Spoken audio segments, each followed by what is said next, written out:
These notorious figures continue to wield immense power and influence even years after their glory days. From the infamous Semyon Yudkovich Mogilovich to other elusive mafia leaders, we'll explore their criminal empires, connections, and the shocking crimes they have been accused of. Join us as we dive deep into the hidden world of the oldest mafia bosses who are still alive in 2024. Semyon Yudkovich Mogilovich.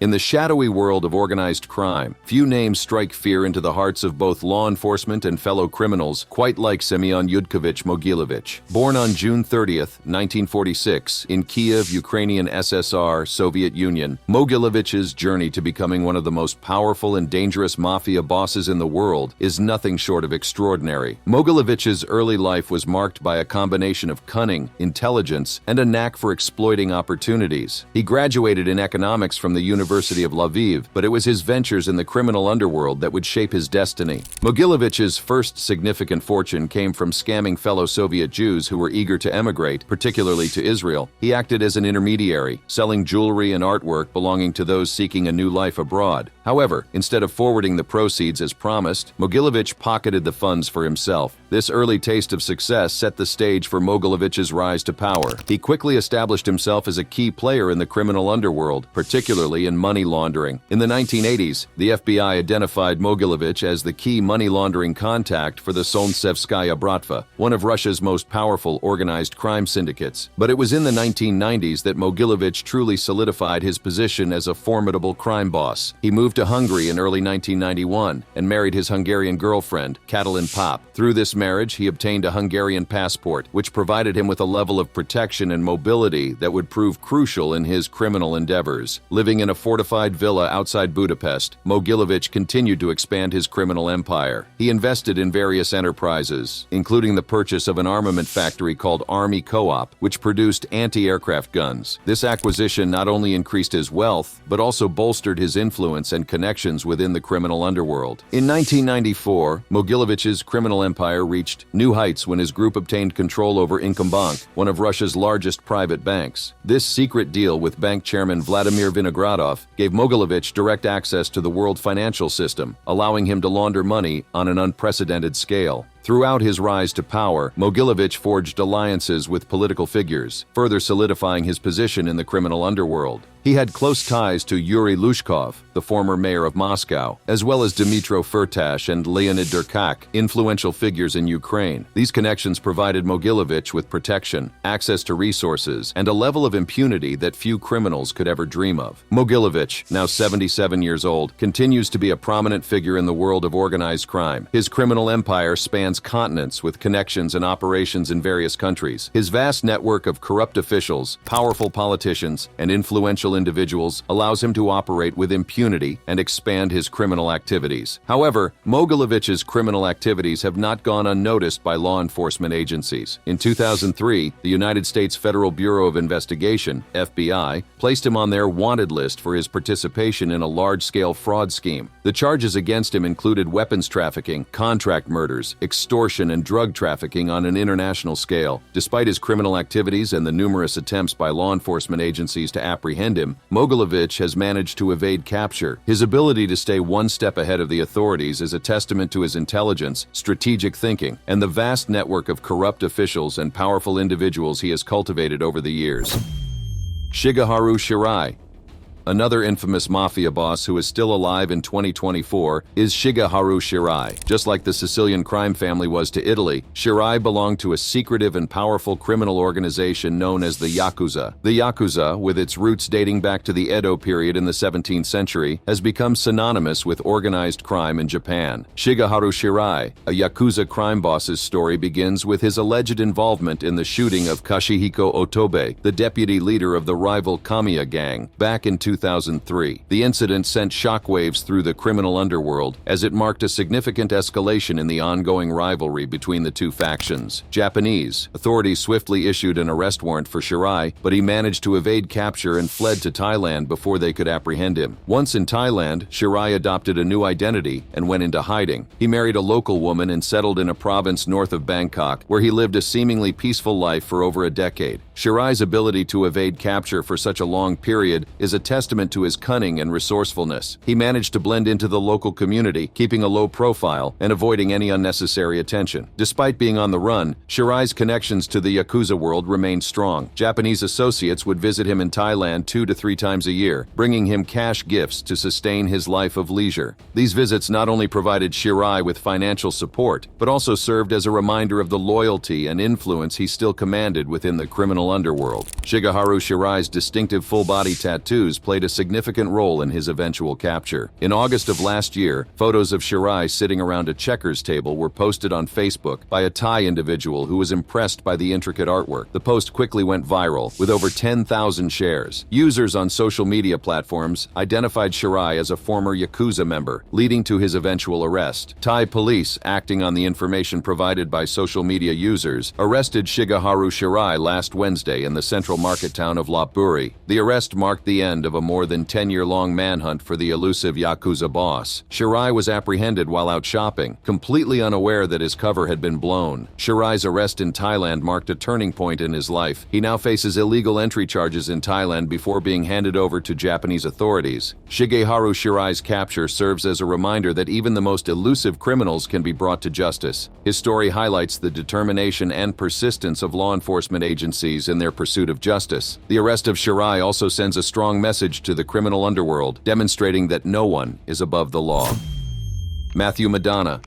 Born on November 2, 1935 in the tough neighborhood of Selden, New York, Matthew Madonna's journey into the world of organized crime began at a young age. Growing up in a neighborhood riddled with crime, Madonna was exposed to the allure and danger of the Mafia from an early age. It wasn't long before he found himself entangled in the web of the notorious Lucchese crime family, one of the most powerful and feared mafia organizations in the United States. Madonna quickly made a name for himself, earning a reputation for his ruthlessness and cunning. However, it was his involvement in narcotics trafficking that would solidify his status within the criminal underworld. In 1959, while serving a sentence at the Greenhaven Correctional Facility, Madonna crossed paths with Nicky Barnes, a young drug dealer from Harlem. This chance encounter would change the course of both their lives. After their release from prison, Madonna and Barnes formed a partnership that would become the stuff of legend. Madonna became the primary supplier of large quantities of heroin, while Barnes handled the distribution. Madonna and Barnes continued this arrangement until 1975, when their criminal empire came crashing down. Madonna was arrested for his involvement in drug trafficking, sending shockwaves through the criminal underworld. On December 21, 1976, Madonna was sentenced to a staggering 30 years in federal prison. It seemed like the end of his reign, but little did anyone know that this was just a temporary setback for the cunning crime boss. Even behind bars, Madonna's influence and power were undeniable. In December 1981, while still serving his sentence, he received a summons to testify before a grand jury about narcotics activity in the New York area, but Madonna, true to his code of silence, refused to cooperate, even after being granted immunity from self-incrimination. The judge, left with no choice, held Madonna in contempt of court, adding an extra 528 days to his already lengthy sentence. It was a testament to Madonna's unwavering loyalty to the Mafia and his commitment to protecting his criminal empire. After serving 20 years in prison, Madonna was released from Lewisburg Federal Penitentiary in 1995. His silence and loyalty to the Lucchese crime family did not go unnoticed. In fact, it earned him a reward that would propel him back into the world of organized crime. Around 1998, Madonna was inducted back into the Lucchese crime family, a gesture of appreciation for his silence and a strategic move to utilize his skills in earning money for the family. Madonna quickly rose through the ranks, becoming a capo and playing a pivotal role in the family's operations. But Madonna's criminal activities didn't end there. In 2007, law enforcement agencies launched a massive investigation into the Lucchese crime family, known as Operation Heat. Madonna, along with 32 other members and associates of the family, was arrested in New Jersey. The investigation uncovered a staggering $2.2 billion illegal gambling, money laundering, and racketeering ring. With the ruling panel disbanded in 2009, Madonna took over as the acting boss of the Lucchese crime family. His rise to power was accompanied by the appointment of Joseph Di Napoli as the new consigliere, solidifying their control over the family's operations. operations. But Madonna's involvement in illegal enterprises didn't stop there. On October 1st, 2009, he found himself facing yet another indictment, this time for a large-scale racketeering scheme that grossed approximately $400 million. However, Madonna's criminal activities eventually caught up with him. On June 17, 2015, he agreed to plead guilty to the 2007 racketeering indictment, accepting responsibility for his actions. Madonna's guilty plea resulted in a 5-year prison sentence, but his legal troubles were far from over. Before his release, he faced even more serious charges. On May 31, 2017, Madonna, along with 18 others, was charged with a wide range of racketeering activities, including the murder of East Harlem Purple gang leader Michael Meldish. Madonna and his co-defendants were ultimately convicted in White Plains Federal Court for the murder of Michael Meldish. On July 27, 2020, Madonna received a life sentence for the Meldish murder. Today, Matthew Madonna resides at the United States Penitentiary in McCreary, Kentucky, where he will spend the rest of his days paying for his crimes. Dominico Chalu. Next, we'll take a deep dive into the life and criminal activities of one of the most notorious mafia bosses still alive in 2024, Dominico Chalu. Born in Palermo, Sicily in 1947, Chalu's journey into the world of organized crime began when he moved to the United States. Once in America, Chalu wasted no time in immersing himself in the criminal underworld. He quickly became involved with the powerful Gambino crime family, notorious for its involvement in various illegal activities. Chalu's specialty? Smuggling heroin. He became a key player in the Gambino family's drug operations, using his connections and cunning to transport large quantities of heroin across state lines. However, Chalu's criminal activities eventually caught up with him. In March 1982, he was convicted of heroin smuggling, along with 10 other individuals, including his own uncle and cousin. The court sentenced him to a 6-year prison term, marking a significant setback in his criminal career. But prison couldn't hold Chalu down for long. In 1990, he caught the attention of Gambino boss John Gotti, who saw potential in the young mobster. Gotti inducted Chalu as a made man, granting him full membership in the Gambino family. This promotion solidified Chalu's position within the ranks of the Mafia and opened doors to new opportunities. However, Chalu's loyalty would soon be put to the test. In 1992, a New York grand jury summoned him to testify in an investigation involving Captain Conti. Despite the pressure, Chalu refused to cooperate, choosing to protect his fellow mobsters and maintain the code of silence. This act of defiance resulted in a sentence of 18 months in jail for civil contempt. But Chalu's refusal to testify didn't end there. In 1993, he was once again summoned to testify in Conte's trial, but he remained steadfast in his silence. As a result, he was released from jail on February 6, 1994. However, his defiance came with consequences. On the same day of his release, Chalu was indicted on criminal contempt charges for his continued refusal to testify. In 1996, he was convicted and sentenced to 33 months in prison. Despite these setbacks, Chalu's influence within the Gambino family continued to grow. In 2005, he was appointed as the family underboss by street boss Jackie D'Amico, a former ally of John Gotti. This promotion solidified Chalu's position as a key figure within the organization. However, Chalu's criminal activities would once again come under scrutiny. In 2008, he found himself indicted on multiple charges of racketeering, conspiracy, and extortion as part of the Operation Old Bridge investigation targeting the Gambino family. Facing the possibility of a lengthy prison sentence, Chalu made a calculated decision. He accepted a plea agreement from the prosecution, pleading guilty to the charges. This agreement could have resulted in a maximum of 3 years behind bars. Ultimately, Chalu was sentenced to 2 years in prison, a relatively lenient punishment considering the gravity of the crimes he had committed. On November 3, 2009, Chalu walked out of prison, a free man once again. Little did he know that his release would mark the beginning of a new chapter in his criminal career. In July 2011, he ascended to the position of boss of the Gambino crime family, replacing Peter Gotti, who had been sentenced to life imprisonment in 2002. Chalu's rise to power signaled a shift in the dynamics of the family, marking the end of the John Gotti era. From his humble beginnings in Sicily to his rise as a powerful mafia boss in New York City, Chalu's story is one of resilience, loyalty, and unwavering determination. Liborio Salvatore Bomo.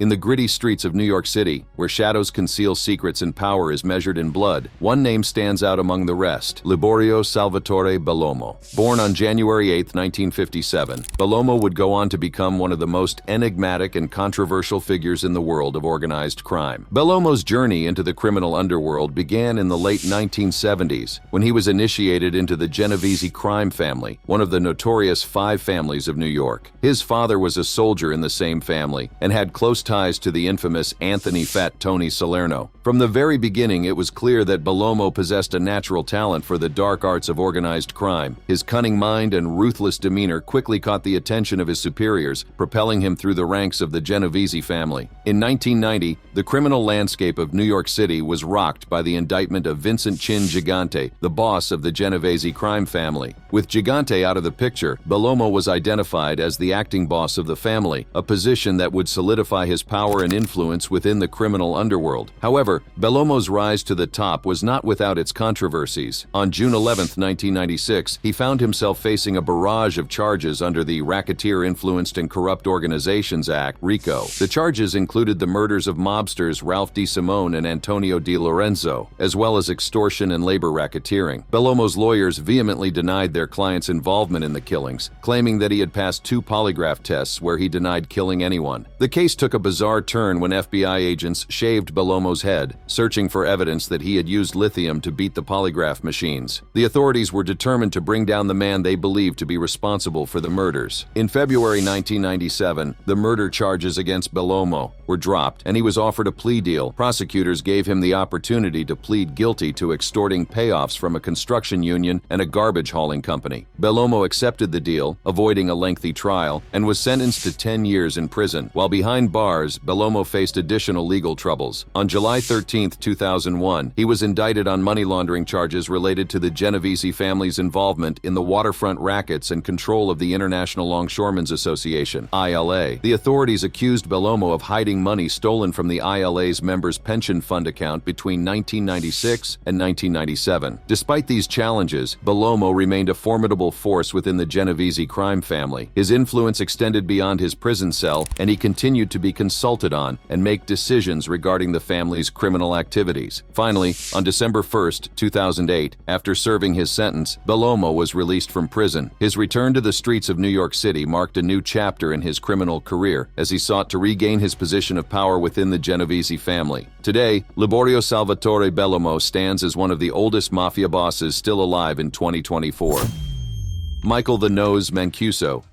Today, we are delving into the intriguing life of one of the most notorious crime bosses of our time, Michael the Nose Mancuso. Born on July 18, 1955, in the heart of New York City, Mancuso's journey into the world of organized crime began long before he became the boss of the Bonanno crime family. During the early 1980s, Mancuso found himself affiliated with the infamous East Harlem Purple Gang, a group known for their ruthless tactics and involvement in various criminal activities. It was during this time that Mancuso honed his skills and gained a reputation for his cunning and street smarts. However, it wasn't until August 1984 that Mancuso's name would make headlines for a heinous act that shocked the entire city. In a fit of rage, he fatally shot his wife, Evelina, and callously left her lifeless body on a bench in front of Jacobi Hospital in the Bronx. This brutal act would forever stain Mancuso's past and haunt him throughout his criminal career. Mancuso's actions did not go unpunished. He pleaded guilty to the manslaughter of his wife and received a 10-year prison sentence. In 2004, while still serving his sentence, Mancuso caught the attention of acting boss Vincent Basciano, who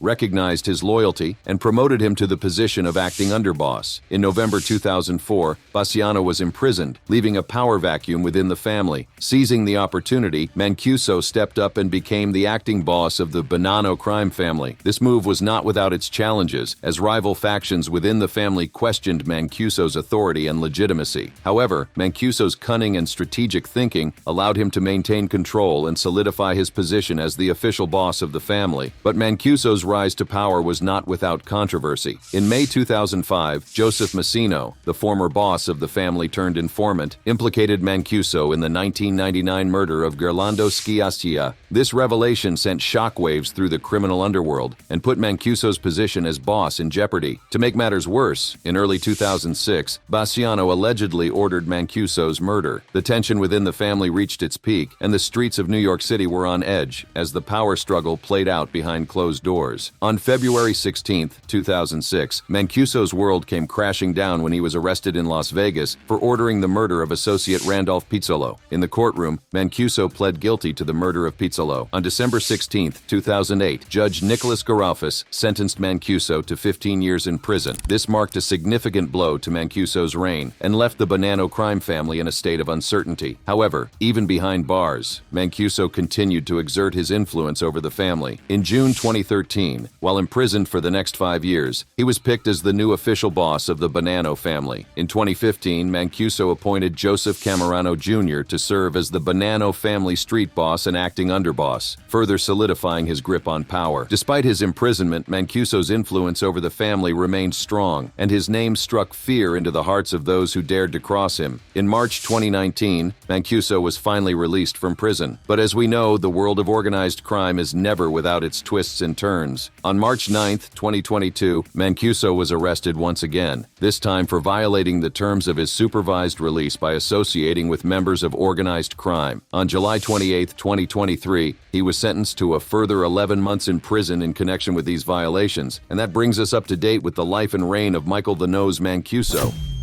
Vittorio Little-Vix Musso.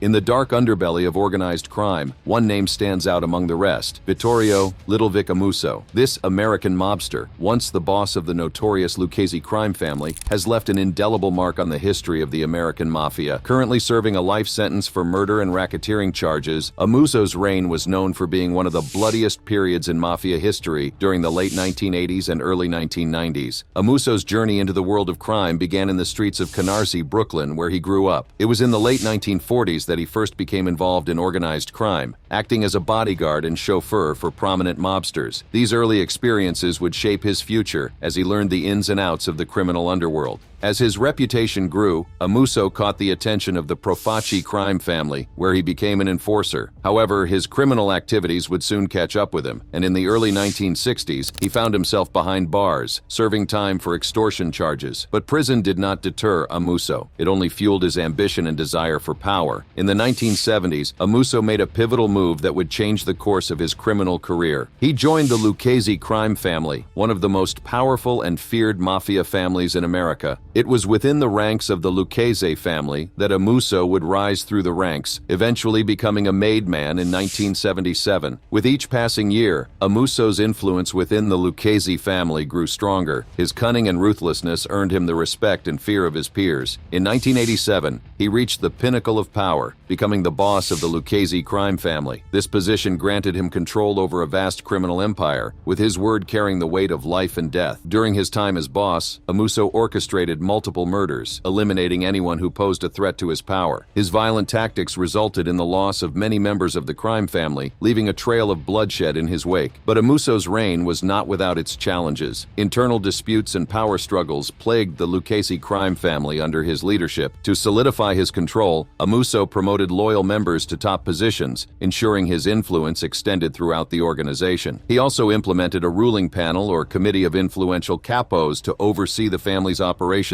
further cementing his authority. However, the law eventually caught up with Musso. In 1990, he was indicted as part of the Windows case racketeering investigation, sending him into hiding. The FBI launched a manhunt, determined to bring him to justice. In 1991, their efforts paid off as Musso was captured, ending his reign of terror. In 1992, Musso was sentenced to life imprisonment, marking the end of his active criminal career. But even behind bars, his influence lingered. Through his loyal associates, he continued to exert control over the Lucchese crime family, ensuring his legacy endured. In May 2019, it was revealed that Michael Big Mike DeSantis would take over as the acting boss, replacing Matthew Madonna. DeSantis, a Brooklyn-based mobster, now leads the Lucchese family's operations, ensuring their criminal activities continue to thrive. While Vittorio Little-Vix Musso may have once been a powerful and feared crime boss, his current situation is far from glamorous. Now, 88 years old, Musso finds himself serving a life sentence for murder and racketeering charges. The once mighty leader of the Lucchese crime family is now confined to a federal prison in Butner, North Carolina, where he spends his days behind bars.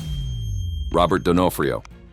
Born into a life of crime, Robert D'Onofrio's journey to becoming one of the oldest mafia bosses still alive in 2024 is a testament to his unwavering loyalty and survival instincts. D'Onofrio's story begins in the heart of the Colombo crime family, one of the 5 families that dominate organized crime in New York City. Founded in 1928, the Colombo family has a long and violent history, marked by internal wars and power struggles. As a young man, D'Onofrio aligned himself with the rebel faction led by Victor Little Vic Orena. The Arena faction sought to challenge the leadership of the family and take control of the imprisoned for life official boss, Carmine Jr. Persico. Donofrio's loyalty to Arena was unwavering, and he quickly rose through the ranks, earning the respect of his fellow mobsters. However, the tides of power would soon shift. In 1991, Donofrio made a fateful decision that would forever alter the course of his life. He switched sides and joined forces with the loyalists to Andrew Mush Russo and Carmine Persico. The Colombo family war was a brutal and deadly conflict, with lives hanging in the balance. Donofrio found himself during the chaos, fighting alongside Russo and Persico's loyalists. His loyalty and dedication to the cause did not go unnoticed, and he quickly became a trusted member of the Persico faction. During the war, Donofrio was involved in several plots to eliminate rival mobsters, including William Wild Bill Cutolo, a high-ranking member of the Arena faction. These plots were meticulously planned, with Donofrio playing a crucial role in protecting the shooters and ensuring the success of the hits. However, despite their best efforts, Donofrio and his cohorts were unable to carry out these assassinations successfully. The war finally came to an end in 1993, with Carmine Persico emerging as the victor. Donofrio's loyalty and survival instincts had paid off, and he found himself in a position of power within the family. His reputation as a skilled and dedicated mobster earned him the respect of both the Russo and Persico factions, solidifying his place as one of the key figures in the Colombo crime family.